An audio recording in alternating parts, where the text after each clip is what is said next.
Hello and welcome to Beauty Will Save the World. I haven't done one of these in a long, long time, and I've been putting off this for the longest time. But today I thought it's a good day as any. Excuse me.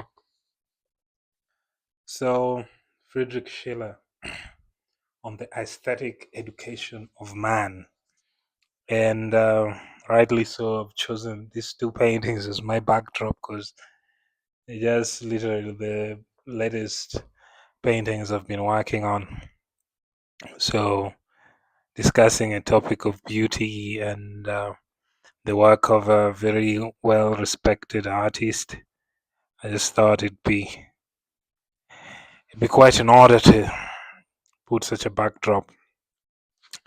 So, on the aesthetic education of man, I first listened to an audiobook of this on YouTube, and it was one of those terrible audiobooks which is being read by AI. But sometimes, if the book is so good that you can tolerate the AI voice and finish it. But of course, I promised myself I was going to get the real actual book, own it, and read it over and over and over. So this is technically my second reading because I think the audiobook sort of counts. But I mean, at first, it was the audiobook was just like sort of a skimming over. But then actually reading it again, I was like, wow, there was so much to unpack. And he was trying something out that maybe some other writers have only hinted on, but he was trying to put down a very detailed foundation on how to defend the argument that beauty and the arts would make better men and at large make a better society. So sort of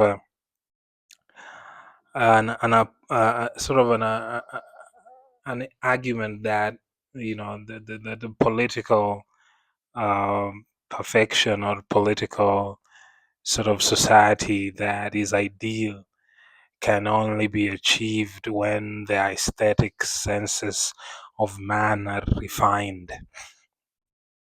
And this that is an argument that is not easy to really put across, and it might have a lot of different contradictions sometimes, or some evidence against it.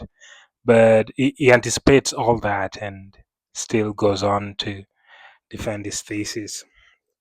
So it's written in form of letters to his patron, a certain German aristocrat. And the language which he writes it in is very philosophical, and some of it find it hard to read. But coming from Kant to reading this, I thought this was way easier to read. I mean, as it's sort of one some seasoned reader, somebody who's read consistently and has tackled different texts and difficult texts.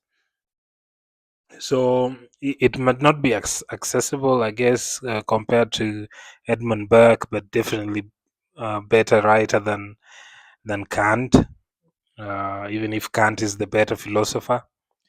But what I like with the Schiller is that he doesn't write as a philosopher, but he writes as an artist, and there's that balance between his competence as writing a philosophical language and also his experience and his expertise and his genius as a poet. So he's coming from the point of an artist, which is different from Kant, who's a philosopher who wasn't an artist, but is writing a book on the philosophy of art, so on the critique of judgment. So this was very, very well written. I enjoyed reading it. Some parts of it I didn't understand what he was saying, and maybe I had to go read over again and understand. but it requires a lot of patience as well. And then there are other letters behind it that are not numbered, but also turned out to be like sort of explaining the whole book. So it sort of gives you an overview. So perhaps you might want to read those fast if you're impatient. But for the purpose of this video, I was not going to do like a page by page review or analysis or something like that, seeing as how I'm not a philosopher myself. But I was just going to pick out a few excerpts that I thought really spoke to the spirit of the old book. And if I was to read all of them, I might end up just reading the whole book because I highlighted a lot of things. So let me read the first one I highlighted. That might sort of give you an idea. The gaze of both philosopher and man of the world is now fixed expectantly on the political domain, where the very fate of humanity is being argued out, or so it is thought. Does not any failure to join with this argument betray a culpable indifference to the welfare of society? However important the substance and consequence of this great legal dispute might be to anyone calling himself a man, the way in which it is conducted should be an especial interest to anyone who can think for himself. A question that would otherwise be settled by the blind right of might now seems to have been brought before the tribunal of pure reason, and whoever remains capable of putting himself at the center of things, advancing from a mere individual to a representative of the human race, might equally consider himself a member of this tribunal, as he is, as human being and citizen of the world, party at the same time and more or less caught up in its outcome. It is hence not just his own interest that will be decided by this legal process. Judgment will also be made according to laws which his rational mind which his rational mind is competent and entitled to dictate. How inspiring it would be for me to address such things in company with someone who's as witty a thinker as he is a liberal citizen of the world, leaving any decision to a heart so keenly devoted to the welfare of mankind. How pleasantly surprising it would be, given all difference in station and in the great distance imposed by worldly circumstance, to find agreement in the field of ideas with a mind as unprejudiced as yours, that I resist such an alluring temptation and put beauty before liberty can, I think, be justified not only by my own inclination but also by principles. I hope to convince you that this matter is far less alien to the needs of the age than it is to its taste, and that if one is to resolve the political problem, one must in practice take the aesthetic path. For it is by way of beauty that one approaches liberty. This proof cannot be made, however, without my reminding you of the principle by which the exercise of reason is guided in the work of political legislation.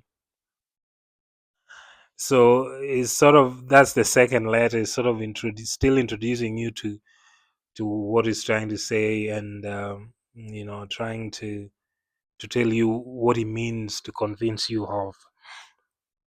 And he makes an argument, I think, way ahead in the book that politics or just reason, it's not the only help. You can politicking and everything. It's not going to change anything, and that we have to cultivate our sense of being human first, so as to solve these political questions. And the best way to refine the human soul is by using art. And he also says that the the people who are in the politics have to change themselves first, and have to be influenced by this art first before the politics can be of any consequence and change. And so uh, it goes like in sort of a circle, but he uses this sort of old age maxim that for somebody to be wise, they must love wisdom first. Philosophy being from the Greek term to love philosophy. So to love philosophy in the first, to love wisdom, I mean, in the first place, you have to be wise. So I think I'll read another excerpt again, and shorter one this time. Is it is it this character that our present age, the current events show us? I turn straight away to the most prominent object in this vast canvas. It is true that the standing of opinion has fallen. Arbitrary rule has been unmasked, and while still armed with power, it can no longer lay any claim to honor. Man has at last awoken from indolence and self deception, and with an emphatic majority demands to be restored into his inalienable rights. But man does not only make demands on both sides of the Atlantic, he is rising up to take by force what he thinks has been unlawfully denied him. The fabric of the natural state is tottering, its rotting foundation give way, and there seems to be physical possibility of enthroning the law, of finally treating man as an end in himself and making true liberty the foundation of political association. Vain hope, the moral possibility is lacking. A moment of such possibility finds itself confronted by an unreceptive general.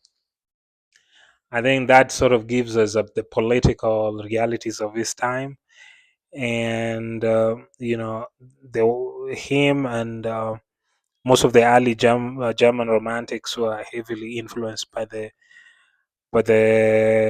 French Revolution, and so this sort of new change of the political ideals and that individual freedom was becoming a sort of a really big thing in Europe at the time.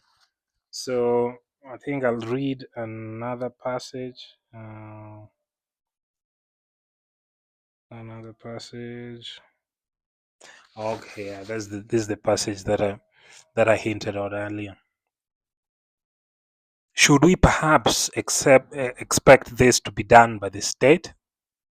So this duty of making men noble and virtuous and sort of having this ideal political setting, um, where men appeal to their higher virtues, is saying we shouldn't expect it to be done by the state. Every person, you know, your soul is in your own keeping, so you need to pursue that aesthetic education, and it has to be done on an individual level. Should we perhaps expect this to be done by the state? This is not possible, for the state in its present form has itself brought about the evil, and the state as conceived by reason would, instead of being able to establish this better humanity, have to be established upon this better humanity. This would have brought my study right back to the point from which I have started and from which my study had for a time removed me. The present era is far from placing before us that form of humanity recognized to be the necessary condition for a moral reform of the state, and instead shows us something which is more like the direct opposite. If the principles I have advanced are correct, and if experience confirms my assessment of the present, then one has to declare that any attempt to bring about this kind of transformation in the state is untimely, and also declare any hope that might be founded upon this as this as chimerical, until such time as the inner separation of man is ended and his nature is sufficiently developed to itself, be the artist, and his nature is sufficiently developed to itself, be the artist, and lend reality to the political creation of reason.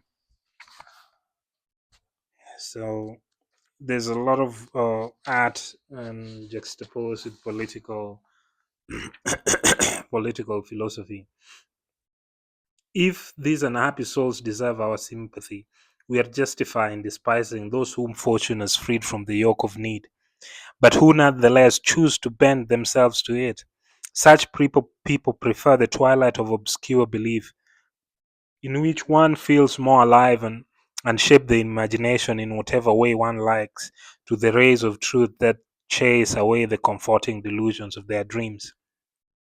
These illusions, which the benevolent light of knowledge threatens to scatter, are the basis of all their happiness.